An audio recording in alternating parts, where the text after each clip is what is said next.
Everything you are about to hear is completely real. This story is based entirely on true historical events that occurred between 1942 and 1945, documented through official military records, veteran testimonies, combat reports, and declassified intelligence files. Every person mentioned existed. Every battle happened. Every strategic decision and consequence is verified historical fact.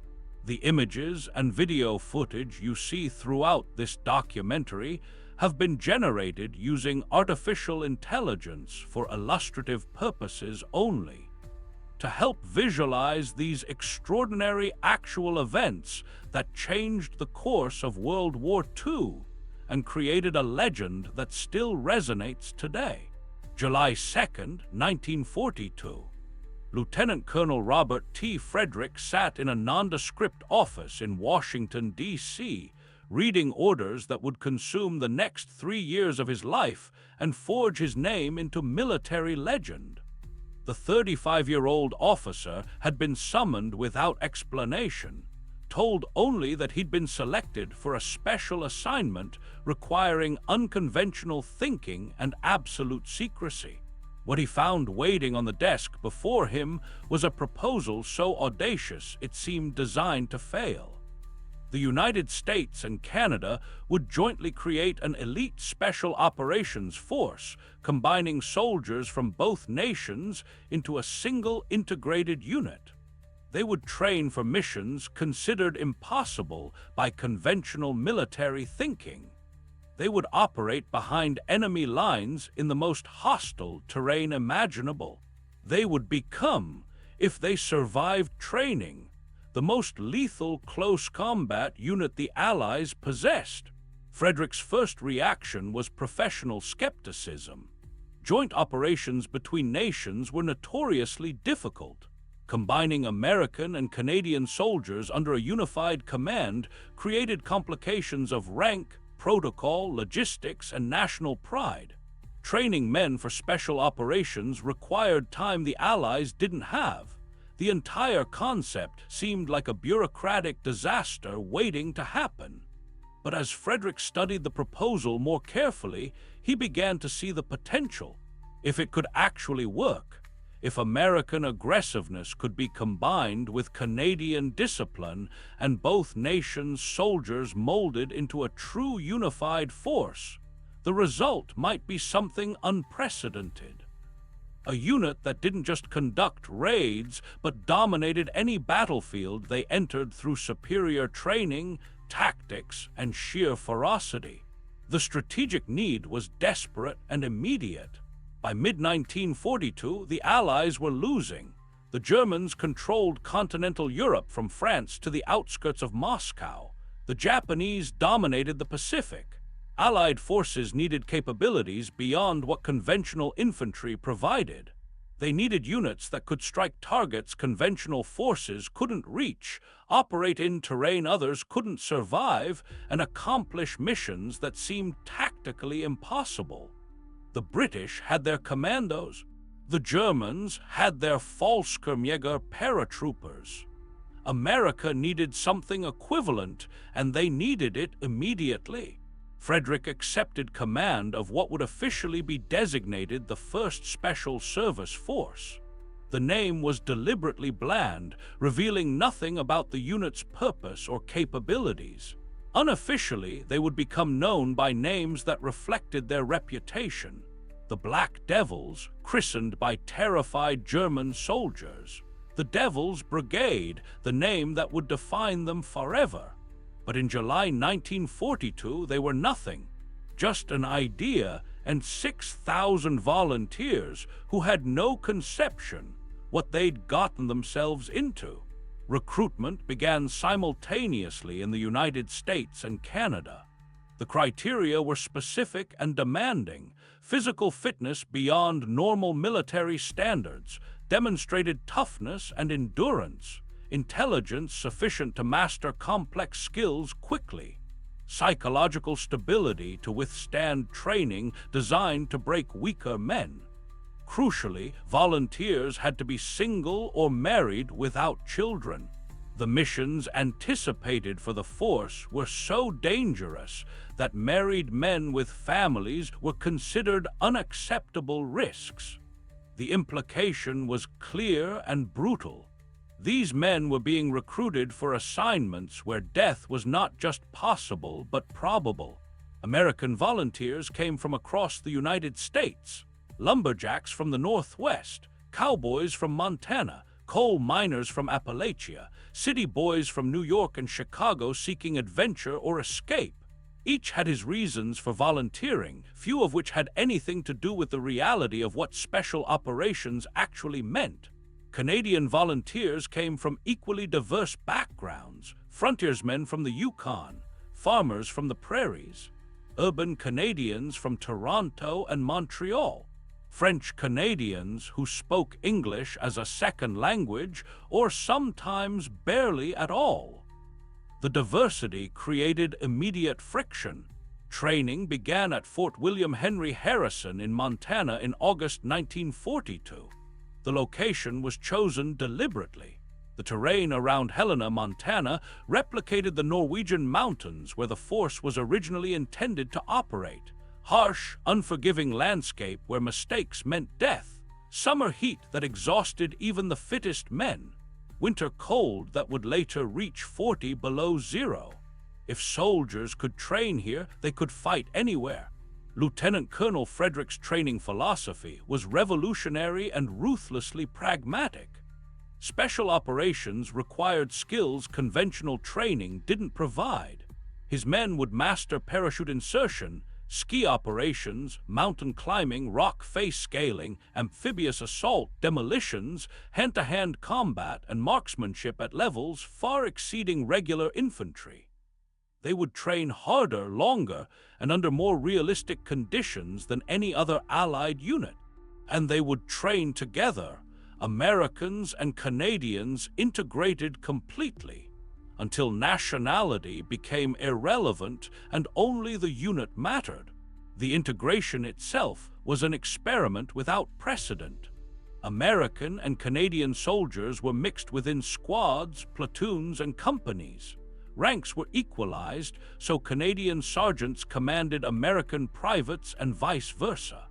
The American flag and Canadian red ensign flew together at every formation. The goal was creating soldiers who identified primarily with the force rather than their nation of origin. This required breaking down national prejudices and the natural tendency to cluster with fellow countrymen. The friction was immediate and sometimes violent. Americans thought Canadians were too rigid and formal. Canadians thought Americans were undisciplined cowboys. Fistfights erupted regularly during early training. Men who'd volunteered expecting adventure found themselves in training that seemed designed to kill them. The physical demands were crushing. 20-mile forced marches carrying full combat loads. Obstacle courses run repeatedly until men collapsed. Cliff climbing without safety equipment, where a fall meant serious injury or death. Parachute training with equipment that was experimental and frequently malfunctioned. Ski operations in mountain terrain so dangerous that broken bones were routine. Frederick deliberately made training harder than combat would be. His theory was simple and proven effective. If training was more difficult and dangerous than actual operations, combat would seem easier by comparison. Fear of failure in training would be replaced by confidence born of having survived worse. The weak would quit. The strong would be forged into something harder than regular soldiers could imagine. The dropout rate was catastrophic. Of the original 6,000 volunteers, nearly half washed out before training was complete. Some quit. Others were dismissed for failing to meet standards. A few died. Training accidents killed several men when parachutes failed, when rappelling ropes broke, when exhausted soldiers fell from cliffs or were caught in avalanches. Each death reinforced the seriousness of what they were preparing for. This wasn't adventure. It was preparation for war at its most lethal. Those who survived became something different from regular soldiers. The physical conditioning was obvious. They could march farther, carry more, endure worse conditions than conventional infantry. But the psychological transformation was more profound. They'd been pushed beyond normal human limits and discovered they could function there. They'd bonded with men from another country until the only identity that mattered was membership in the force. They'd mastered skills that gave them capabilities conventional soldiers lacked. Most importantly, they'd internalized the belief that no mission was impossible and no enemy was too dangerous. The weapons training was unlike anything in the conventional military. Every man qualified as an expert marksman with rifles, pistols, submachine guns, and light machine guns. They trained with captured German and Italian weapons until they could operate enemy equipment as fluently as their own. Knife fighting was taught not as self-defense, but as an offensive skill for silent killing. Demolitions training covered not just basic explosives, but creative problem-solving with whatever materials were available. Lock-picking, safe-cracking, wiretapping, map-reading, and survival skills were all part of the curriculum. Parachute training was particularly dangerous. The equipment was early generation and unreliable. Parachutes failed to open with disturbing frequency. Landing injuries were common even with successful deployments, but every man who completed training earned his jump wings and gained confidence that he could insert behind enemy lines and survive. The psychological advantage of airborne capability was as valuable as the tactical flexibility it provided. Winter training in Montana's mountains was the ultimate test. Temperatures dropped to 40 below zero. Blizzards reduced visibility to arm's length. Men learned to ski while carrying combat loads, to build snow shelters that meant survival, to fight in conditions that would incapacitate normal troops. The original mission for the force was an operation in Norway, and Norwegian mountains in winter were the closest thing to hell that military planners could imagine. Montana in January was close enough for training purposes. By spring of 1943, the 1st Special Service Force had been transformed from 6,000 volunteers into approximately 2,000 highly trained, exceptionally dangerous commandos. The Norwegian operation they'd been created for had been cancelled as circumstances changed. Frederick now commanded a precision instrument without a mission. The force was too valuable to waste, too expensive to disband. Somewhere, somehow, these men would be employed in missions worthy of their capabilities. The first combat deployment came in August 1943 with Operation Cottage, the assault on Kiska Island in the Aleutian Chain. Japanese forces had occupied Kiska and nearby Attu as part of their strategic operations in the North Pacific. While Attu had been retaken through conventional assault at heavy cost, Kiska remained occupied. The force would conduct an amphibious assault as part of a larger operation involving 35,000 Allied troops. The men of the 1st Special Service Force hit the beaches expecting fierce resistance. They'd been told Japanese defenders would fight to the death. They advanced through fog and rough terrain, weapons ready, expecting ambush at any moment. What they found was nothing. The Japanese had evacuated Kiska weeks before under cover of fog, withdrawing their entire garrison without Allied intelligence detecting the movement. The force spent days searching an empty island, encountering only booby traps and abandoned equipment. The Kiska operation was an anticlimax that nonetheless provided valuable lessons. The men experienced combat conditions without the enemy, allowing them to shake down their equipment and procedures under realistic conditions. They proved they could conduct amphibious operations in the worst possible weather and terrain. Most importantly, They gained confidence that their training had prepared them for anything combat could throw at them. When they finally faced real enemy resistance, they'd be ready. That test came in Italy in November 1943. Allied forces had invaded the Italian mainland in September, but were stalled against German defensive lines. The Germans had constructed positions in mountainous terrain that conventional infantry couldn't assault without prohibitive casualties. The terrain was too rough for armor, too steep for conventional tactics. Someone needed to take mountains that couldn't be taken.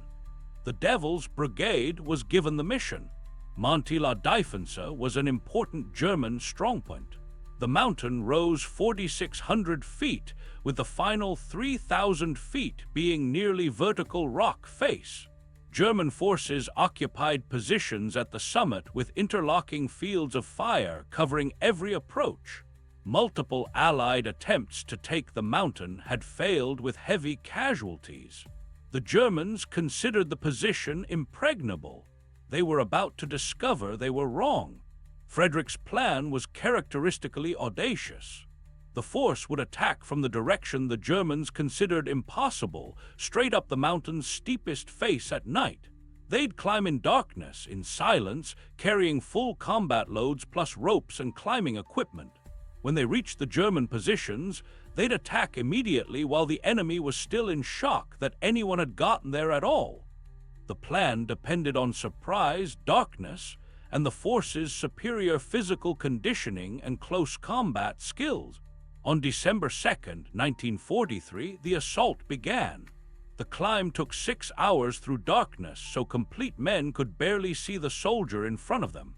The rock face was slick with ice and rain.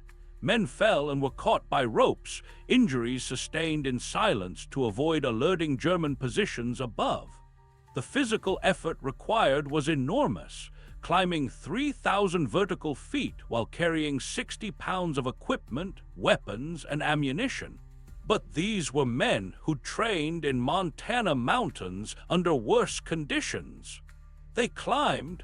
The German defenders were veterans, tough soldiers who'd fought across Europe, but they'd been trained to defend against conventional infantry assault from predictable directions.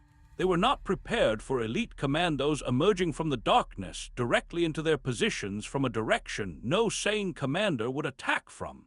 The force hit them with grenades, automatic weapons fire, and knives in hand-to-hand combat at ranges measured in feet. The fighting was savage, brutal, personal. Men grappled in darkness, killing with whatever weapons came to hand.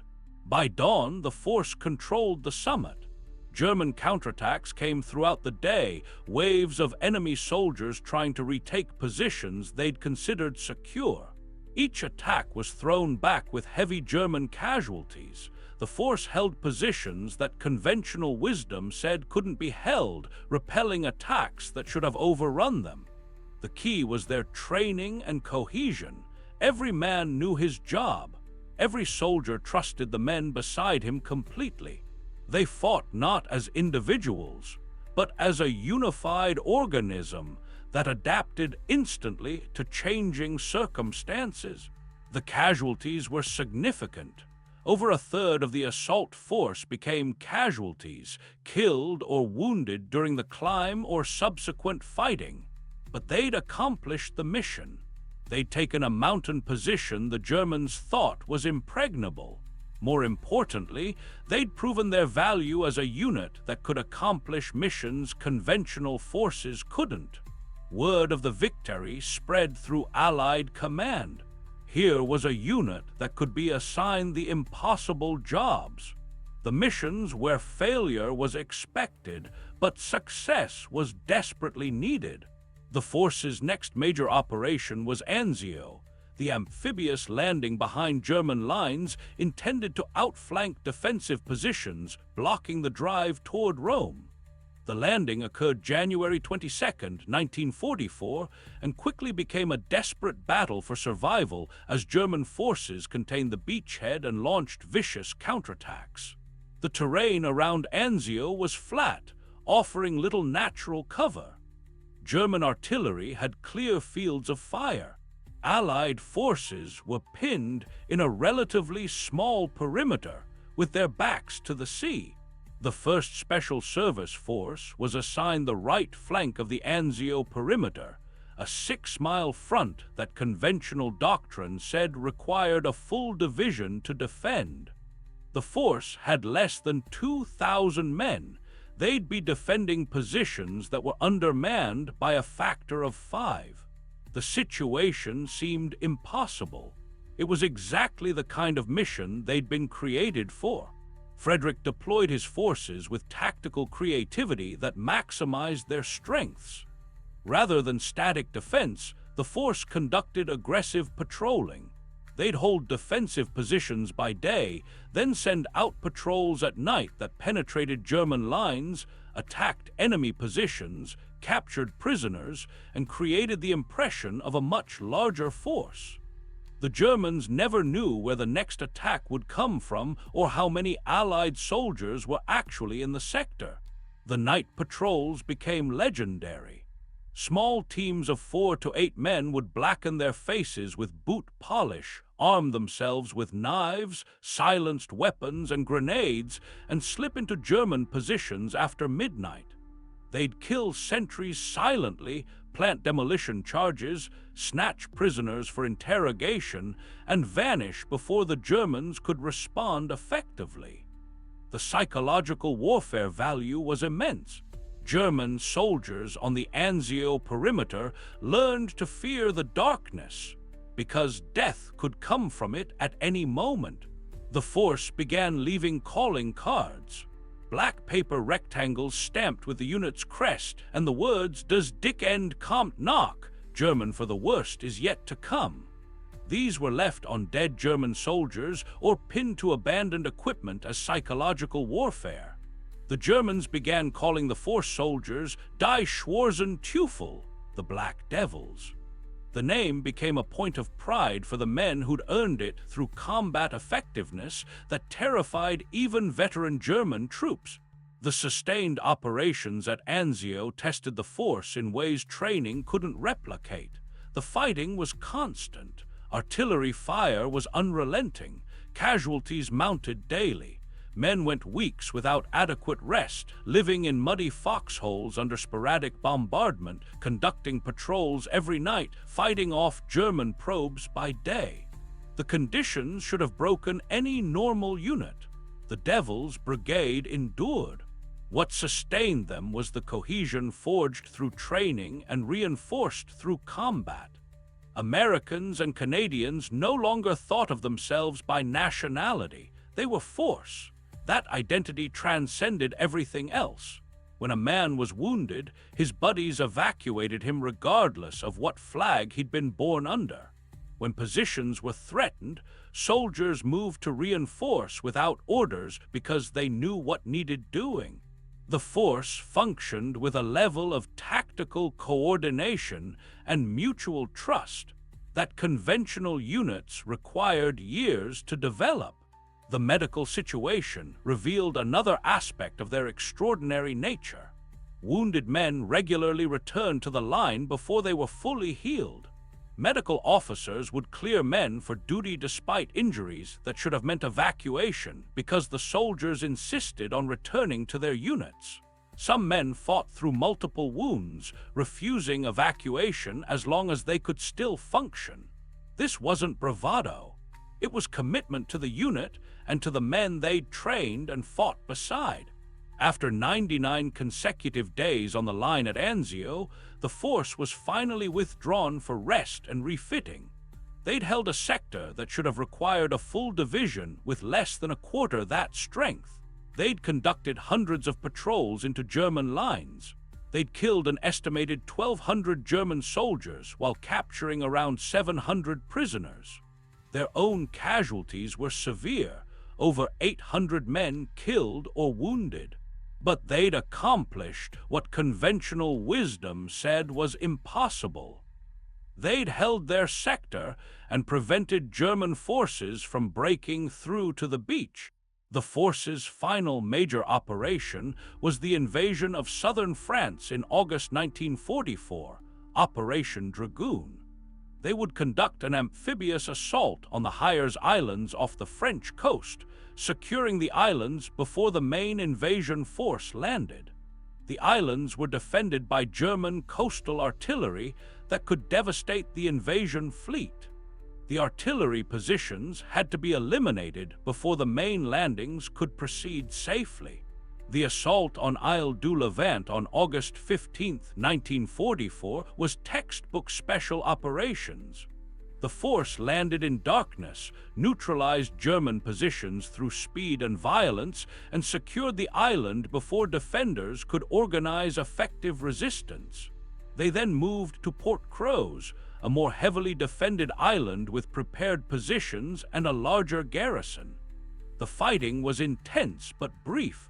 The forces' training in close combat and their experience from Italy meant they could destroy German positions with minimal losses while inflicting disproportionate casualties.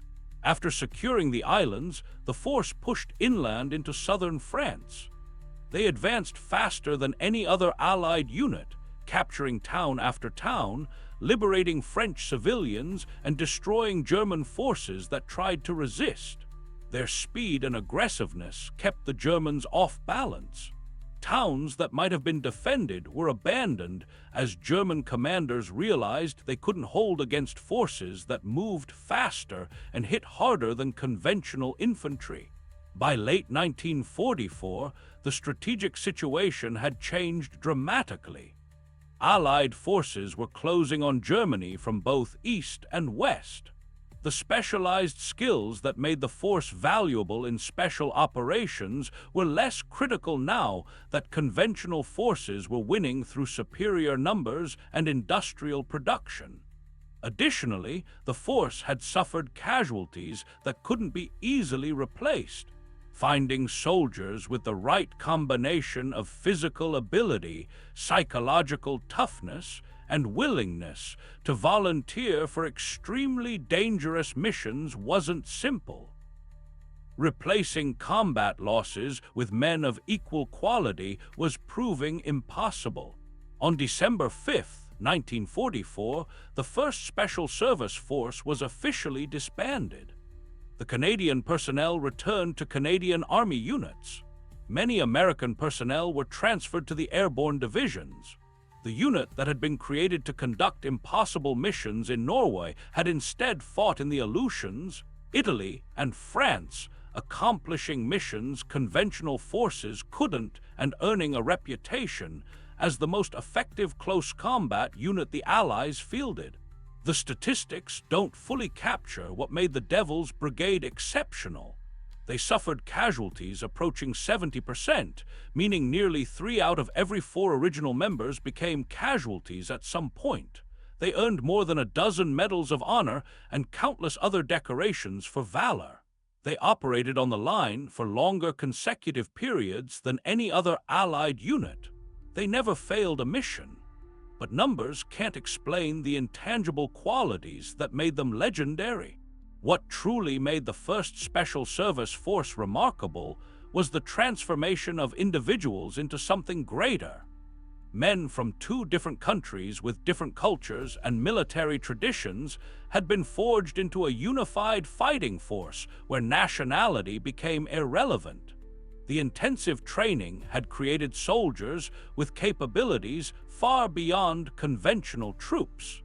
The combat experience had proven those capabilities repeatedly under the worst conditions. The unit cohesion had sustained them through situations that should have broken any normal military formation. The legacy of the 1st Special Service Force extends far beyond World War II. The modern United States Army Special Forces, the Green Berets, trace their lineage directly to the force. Canadian Special Operations Forces acknowledge the force as foundational to their traditions. The tactics and training methods pioneered by Lieutenant Colonel Frederick became standard for special operations worldwide. The concept of creating elite units through intensive selection and training, then employing them on missions conventional forces can't accomplish, is now fundamental military doctrine. In 1942, it was revolutionary. Individual veterans of the force went on to distinguished military careers. Many stayed in service after the war, bringing the lessons learned to new units and new conflicts. Some became senior officers who shaped post-war military development.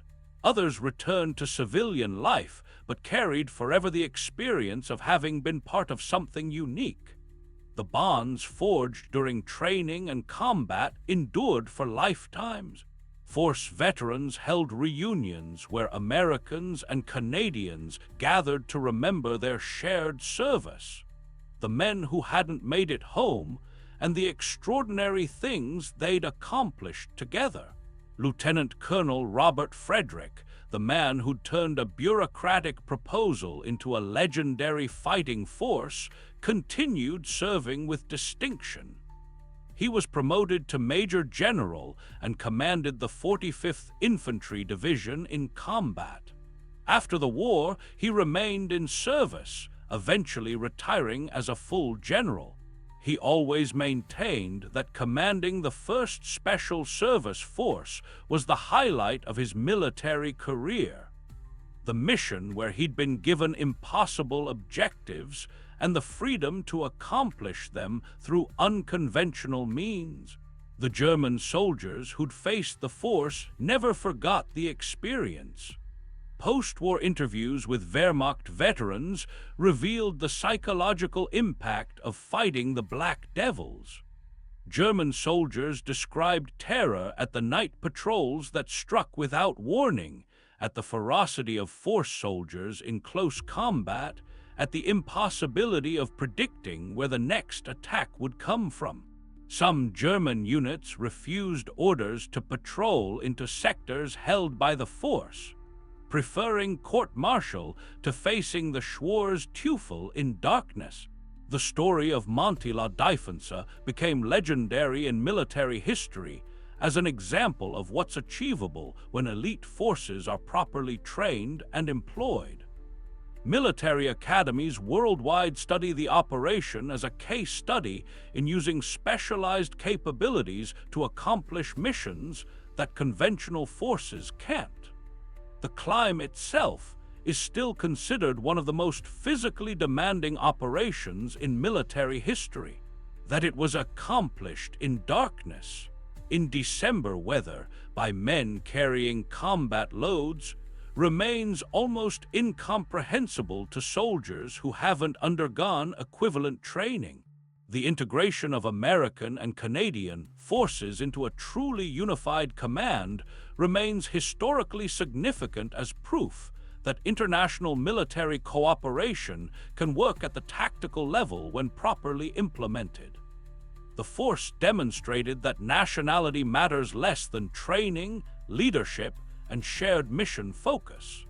This lesson influenced NATO formation and continues to inform multinational military operations. The experiment that skeptics predicted would fail from nationalist friction instead became the model for future international military cooperation. The human stories behind the statistics reveal the cost and meaning of the force's achievements. Young men, many still teenagers, volunteered for dangerous duty without fully understanding what that meant. They endured training that broke many and killed some. They fought in battles where casualties were expected and accepted. Those who survived carried wounds both visible and invisible for the rest of their lives. But they also carried pride in having been part of something extraordinary, in having accomplished things that shouldn't have been possible, in having earned a place among the elite warriors of their generation. The families of men who didn't return home paid the ultimate price. Parents who'd sent sons off to war received telegrams informing them of deaths in combat or from training accidents. Women who'd married force soldiers became widows, often before their husbands had turned 25. These losses were distributed across the United States and Canada, small towns and large cities, every region and background. Each represented a life cut short, potential unrealized, futures erased. The force's success was built on these sacrifices, names now on memorial walls and in military cemeteries, but once young men with dreams and hopes and families who loved them. The question of whether the force's casualties were justified by their accomplishments is one each veteran answered personally. Some believed deeply that their sacrifices and those of fallen comrades served essential purposes, that the missions they accomplished saved more lives than were lost, that fighting fascism justified almost any price. Others struggled with survivors' guilt, with memories of friends who died, with the cost of victory measured in shattered bodies and traumatized minds. There are no simple answers when the cost is measured in human lives, and the benefit in counterfactuals about what might have happened if the missions had failed. What's historically clear is that the first Special Service Force accomplished missions that wouldn't have been accomplished otherwise, at least not without far higher casualties among conventional forces. Monte la Difensa would have fallen eventually, but at the cost of hundreds or thousands of additional Allied deaths. The Anzio perimeter would have been defended, but with more forces diverted from other critical operations. The Hires Islands would have been secured, but possibly with enough delay to compromise the southern France invasion. The force's existence and capabilities created options that wouldn't have existed otherwise, allowing Allied commanders to attempt operations that conventional forces couldn't execute successfully. The legacy lives on in unexpected ways. The town of Helena, Montana, where the force trained, maintains a museum dedicated to their history. Locals still tell stories passed down from residents who remembered the hard young men training in their mountains. The mountains themselves bear plaques commemorating the training that occurred there and the men who didn't survive it. In Italy, the mountains where the force fought have memorials recognizing their service. Local Italians who were liberated by force soldiers remember and honor them. The international bonds forged in combat endure in institutional memory even after the last veterans are gone. Modern special operations forces study the first Special Service Force not just for tactical lessons, but for understanding what makes elite units effective. The selection and training philosophy, the importance of unit cohesion, the leadership style that empowers soldiers to make independent decisions while maintaining mission focus, the integration of diverse backgrounds into unified purpose. These principles remain foundational to special operations worldwide, proving that what worked in 1943 still works today because human nature and the demands of combat haven't fundamentally changed.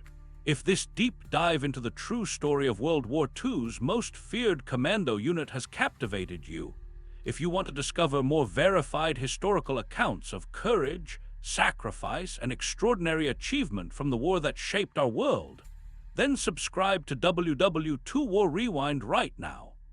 We're rewinding history every day to bring you the real stories, the documented battles, the actual people who fought and died and won against impossible odds.